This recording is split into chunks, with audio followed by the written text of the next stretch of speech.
mais uma vez dar parabéns aqui pelas apresentações, Miquéia, Rodolfo, Fernando. Só rapidamente, eu faço parte de um consórcio e não participei do evento da Caixa por 2 motivos. Um, que a gente já tinha um projeto em andamento, né? E outra, que aí a gente vai entrar no debate, a questão da tarifa. Você pode ver que todos eles falam de tarifa. E quando a gente fala tarifa para os prefeitos, que a gente é obrigado a implementar a tarifa. É um contrato que tem que ser assinado. Então, temos que pensar nisso. E aí, quando a gente fala da viabilidade, talvez a viabilidade nossa, a cobrança seja menor hoje que a taxa de iluminação.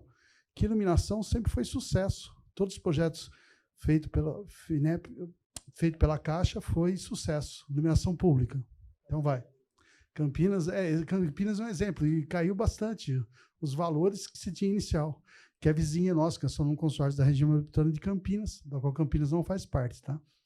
E a FINEP, eu vi muitos projetos de logística reversa, de destino final, até me surpreendeu algo agora em relação a isso aí. Aí fica aberta a questão, principalmente, de ter que implementar a tarifa. Isso é uma coisa que vocês deveriam divulgar, e o novo marco do orçamento já fala desse assunto, divulgar mais esse assunto e a população entender, porque os prefeitos eles pensam na questão política e na questão eleitoral, principalmente no próximo ano, que é um desafio. Bem, eu vou iniciar dizendo que não é um desafio fácil mesmo, não.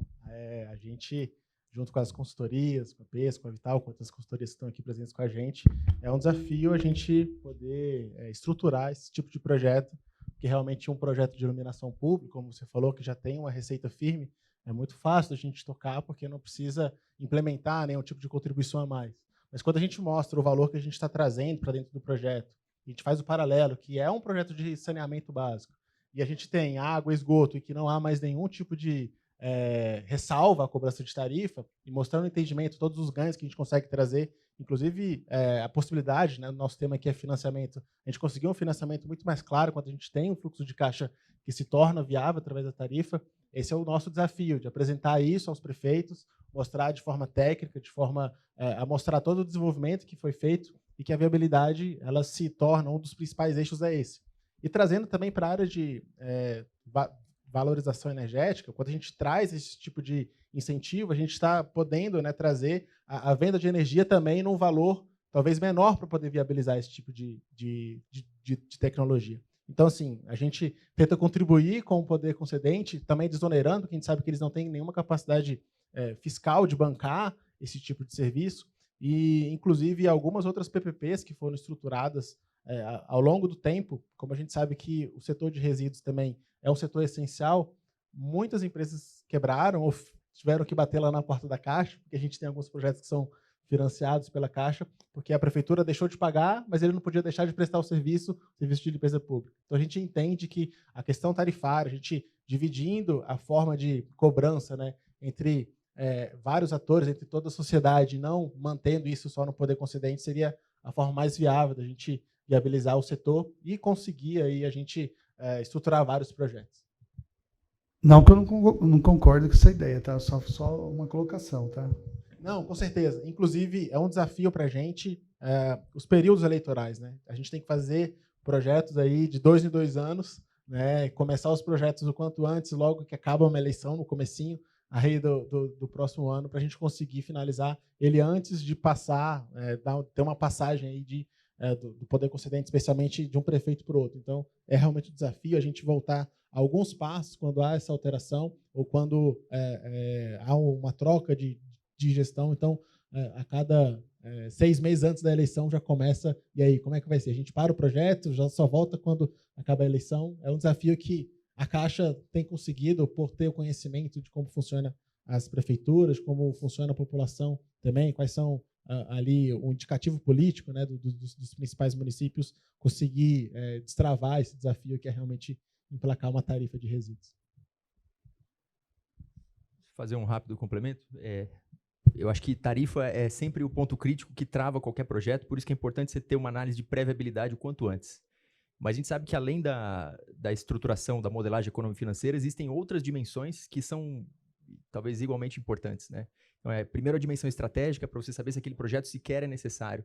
Muitas vezes a gente está priorizando os investimentos com base numa decisão muito política ou com algum projeto que não foi realmente escrutinado do ponto de vista de alinhamento estratégico, se aquilo está realmente respondendo os principais indicadores educacionais, epidemiológicos, sociais, ambientais daquele local. Então, essa análise estratégica é um ponto. Depois, a análise comercial, se aquele projeto se encaixa dentro do modelo de contratação mais adequado para o setor e para a região. Por último, a dimensão gerencial. Eu acho que essas dimensões compõem o que a gente chama de modelo 5 dimensões aqui no Brasil, que trouxemos de fora também dos britânicos, que já é utilizado em outros países, mas que trazem para nós uma visão mais completa de como é importante você ter primeiro, uma pré-viabilidade do seu projeto, olhando para todos esses fatores.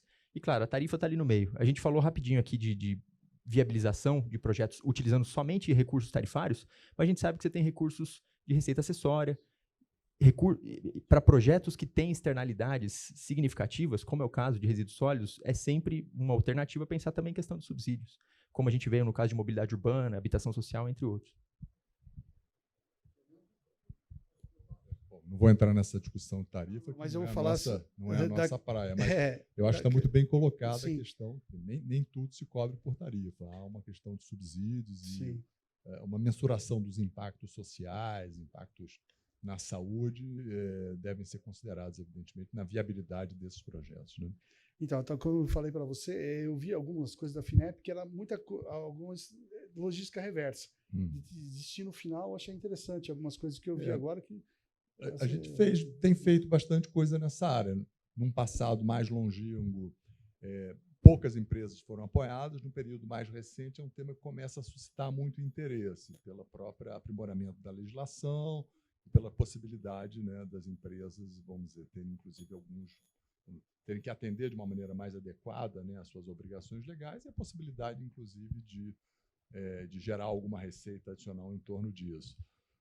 Mas, de fato, sim, tem sido um tema que a gente tem olhado com bastante atenção, tecnologias, melhoramento, que tratam, né, da questão de melhoramento, né, de tratamento de resíduos, sempre olhando para esse componente de sustentabilidade. Então, recuperação de energia, menor impacto no meio ambiente. Então, são temas que, vamos dizer, que estão por trás.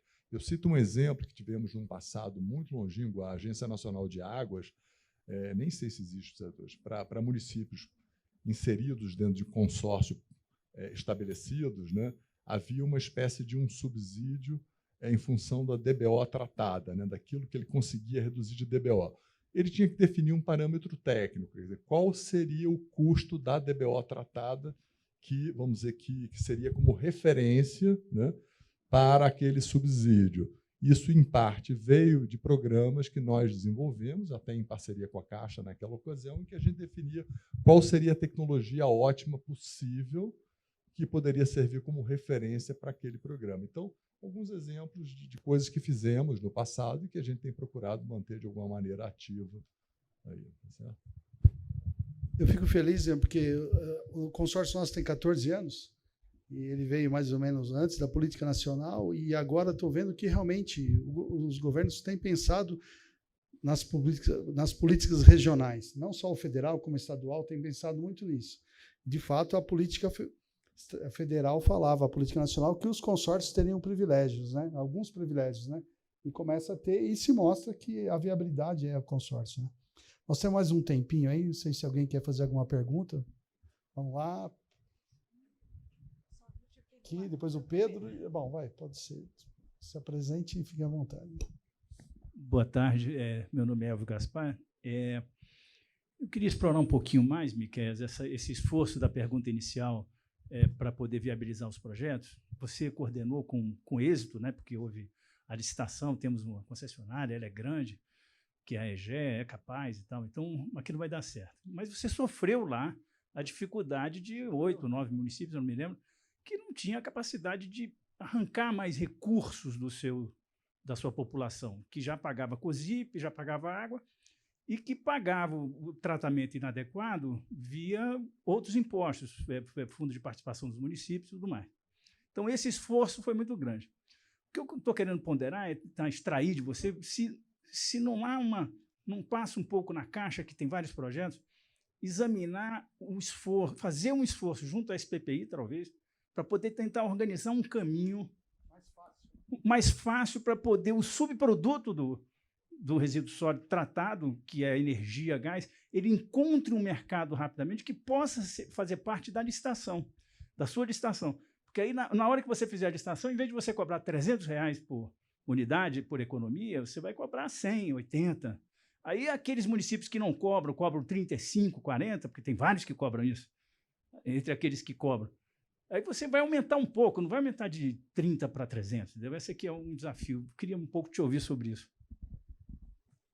Bem, sobre essa questão, cada projeto ele é muito individualizado, né? Então, a gente tem projetos em que a gente tem, dentro dos escopos dos estudos que são realizados, um estudo que é feito de mercado e de demanda. Então, a gente sempre estuda quais são as empresas que estão atuando no setor, se tem alguma sementeira, para a gente poder fazer a venda do CDR, se existe alguma outro tipo de receita que é possível ser viabilizada. Então, assim, o que eu poderia dizer é que a gente estuda cada projeto, inclusive outros projetos que estão vindo agora, a gente já está pensando em incluir uma receita firme, não colocar só uma receita acessória futura. Então, alguns projetos que a gente já vê algum tipo de maturidade, possivelmente isso já vai entrar, seja a venda de energia, seja a venda do CDR, seja uma própria receita com biogás. Então, assim, isso tem que ser estudado, cada projeto, dependendo da maturidade do setor, da região em que o projeto é estruturado.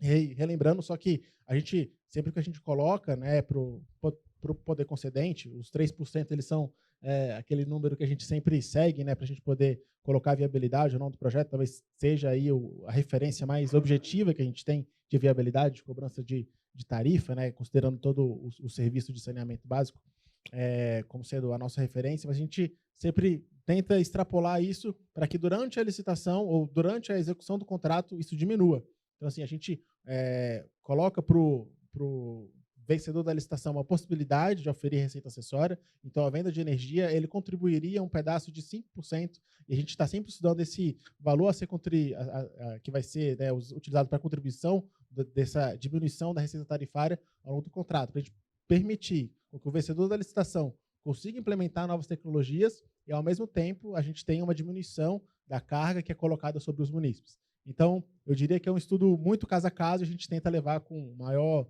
acurácia e precisão possível, levando em consideração o mercado e a regionalização, a maturação do setor, para que isso ocorra da melhor forma. Pensando sempre no munícipe e também na viabilidade do projeto e na implementação ao longo do tempo, que a gente sabe que vai ter muita alteração aí de tecnologia, para que isso não seja matado logo no começo do contrato, mas possa permanecer a possibilidade da gente implementar novas tecnologias ao longo do tempo.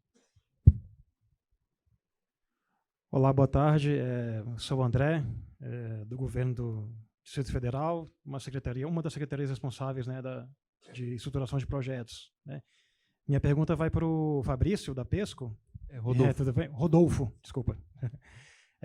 Você tinha falado em relação às receitas, né, numa análise mais conservadora. Eu queria que você especificasse um pouquinho, detalhasse mais um pouquinho, que receitas seriam mais viáveis nesse modelo mais conservador, né? Receitas não tarifárias, que tipo de exemplo de receitas acessórias a gente poderia abarcar no empreendimento para torná-lo mais viável, né? Então, queria que você esmiuçasse um pouquinho, detalhasse um pouquinho mais que tipo de receitas poderiam entrar nessa análise mais conservadora, né? Se são receitas, no caso, receitas não tarifárias, né? E receitas acessórias para poder viabilizar mais o empreendimento. Certo, ótima pergunta. A análise ela é toda feita para viabilização de concessão simples. Então, todos os cálculos aqui, o que eu mencionei, eles não envolvem algum tipo de contrapartida, né, ou contraprestação do governo, do poder concedente para o parceiro privado ou um aporte que seja. Mas elas incluem a receita acessória gerada, por exemplo, o aproveitamento do CDR, seja o CDR simples, bio-CDR, o gás, né, o gás de aterro, dependendo da rota tecnológica traçada, a gente estimou um percentual dessa receita que poderia voltar para o investidor, para ele poder equilibrar o seu fluxo de caixa, né, descontado. A gente utilizou como referência os preços dos leilões que foram feitos, né, das tarifas que têm sido cobradas, praticadas em cada uma dessas rotas tecnológicas para estimar isso. Então, além dessas receitas que já são naturais ou intrínsecas de cada rota tecnológica, né, seja a venda de combustível, seja a própria venda da energia ou do material reciclado em si, você pode pensar como a gente estava falando um pouco antes aqui, como é um serviço que não gera apenas o benefício direto para o usuário, ele tem um benefício que transborda ao não ofertante no usuário, ou seja, a externalidade. É nesse tipo de setor de infraestrutura que geralmente o poder público tem interesse em aportar capital, né, seja por meio de um aporte direto no começo, para amortizar um pouco o CAPEX, seja por meio de um VPM aí ao longo do projeto, justamente por, de alguma maneira, isso poder capturar esse benefício não monetário que aquele projeto gera. São externalidades, o colega aqui da FINEP estava falando, né, se reduzir, às vezes, a despoluição de um corpo hídrico, a redução das desamenidades, ou seja, da poluição atmosférica, poluição visual, tudo isso que é gerado para a sociedade e não tem um valor de mercado, você pode capturar e trazer isso para dentro do projeto por meio de um aporte, por meio de uma PPP, né? E saindo um pouco do contrato de concessão simples e entrando numa outra modalidade, mas que garante maior viabilidade financeira daquele projeto. Opa, boa tarde, me chamo Pedro Duarte. Recentemente estive vinculado à Confederação Nacional de Municípios, entidade que congrega mais de 5.000 municípios no Brasil. E queria fazer 2 comentários. Um elogio ao trabalho do FEP. A gente acompanha esse trabalho, né? A CNM também participa do conselho do FEP. E entendo como um diferencial nesse trabalho de estruturação de concessão, né? Você comentou aí a taxa de sucesso. É importante comentar que, com o apelo para concessão, que é um instrumento importante, a gente também tem as PMIs. E os mapeamentos da Radar PPP mostram a taxa de mortandade das PMIs de quase 90%. Óbvio que existem boas estruturações via PMI, mas a gente entende, pelo menos eu estou falando a partir da minha perspectiva como Pedro, que justamente o governo federal foi quem entendeu os gargalos aí, que ele foi, ao longo do tempo, investindo em municípios de forma individualizada e aprendendo com muito erro. Então, eu acho que aquela nota técnica conjunta é um grande referencial para um trabalho de estruturação. E já linkando, fazendo a pergunta para o Rodolfo, você comentou que vocês começaram, eu acompanhei o evento de lançamento do trabalho de vocês, mas pela correria do dia a dia não pude me debruçar na ferramenta. Você comentou que começa com 5 alternativas e vai para 8. E se vem daquela referência justamente das 5 alternativas da nota técnica conjunta, e se vocês fizeram um trabalho de benchmarking com a estruturação feita pela GIZ, porque a GIZ tem as ferramentas de rota e as de custo, e se vocês já cotejaram um trabalho com outro.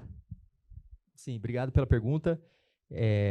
Começam com essas 5 rotas, depois a gente desdobra ela em 8, porque tem algumas variações que a gente viu que são aplicáveis a alguns municípios, outros nem tanto. Então, todo o trabalho da GIZ, o trabalho da UFPE também foi uma grande referência, e assim como dezenas de outras referências acadêmicas, da literatura acadêmica, a gente trouxe e tentou compilar isso nessas rotas que são as mais aplicáveis aqui para o nosso contexto. Claro que, dependendo da região, dependendo do contexto socioeconômico, nem todas as rotas vão ser aplicáveis, até do ponto de vista tecnológico, sem pensar em financiamento. Mas a ideia foi colocar esse cardápio de opções para que aí os consórcios possam testar, para ver se, às vezes, você não tem uma demanda por CDR, por exemplo, não tem uma indústria que consuma aquele combustível, né? Então, dentro das opções, você possa escolher aí, cotejar qual que é aquela que é mais aplicável e checar se ela tem viabilidade, pelo menos de uma maneira paramétrica ainda. Voltaria para encerrar, que o tempo nosso esgotou aqui. Oi, boa tarde, eu sou Antônio Gaudiano, eu trabalho na Celgpar. Eu gostaria de perguntar ao colega que apresentou o modelo de pré-viabilidade paramétrico. O modelo dele leva em conta questões de renda, né? Eu vi ali 3% da renda, eu acho que eu vi renda média, né? Eu queria entender um pouco o modelo, se ele leva em conta um cálculo de rentabilidade ao investidor, se é uma rentabilidade à conta de chegada, se o modelo consta condições de financiamento, e se possível, o colega também do FINEP, projetos de maior porte, digamos, incineradora, em que haja ganhos tecnológicos num trecho específico, digamos, na parte de filtragem. É possível fazer uma segregação do projeto para poder atender a apenas uma parte deles através de fundos não reembolsáveis? Quer começar? Vamos lá. A questão de recursos não reembolsáveis, que eu mencionei ali, que são recursos de subvenção, normalmente eles vêm por chamamento público, então nem sempre ele está disponível Teria que, evidentemente, então, aguardar. Nós tivemos, esse ano que passou, alguma coisa nessa área.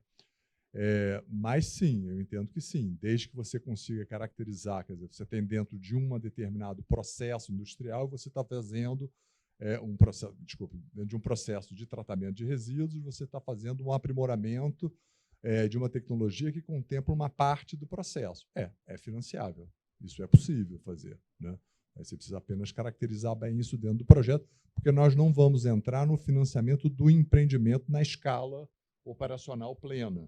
A gente vai financiar, eventualmente, um piloto, vai fazer modificações, inclusive, às vezes, na escala que podem afetar a própria escala já operacional, mas a gente limita ao desenvolvimento da inovação. Então, mas é possível, entendo que sim.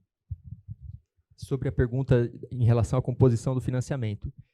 O tempo aqui foi um pouco apertado, mas no webinário e no próprio relatório completo, a gente explica como que é feita a modelagem do capital. Então, a gente tem uma formação do custo médio ponderado do capital, uma divisão de débito, outra divisão de equity, que são premissas adotadas, um tempo do ciclo de vida do ativo, que são 35 anos, né, que seria o período de concessão, e tudo isso é projetado aí, ano a ano, considerando as despesas e receitas que são geradas. E no projeto desse setor, claro, você tem um OPEX muito maior do que o CAPEX, em torno de 77% OPEX, 22% CAPEX. Então, dependendo da rota tecnológica, esses ajustes de custo também variam.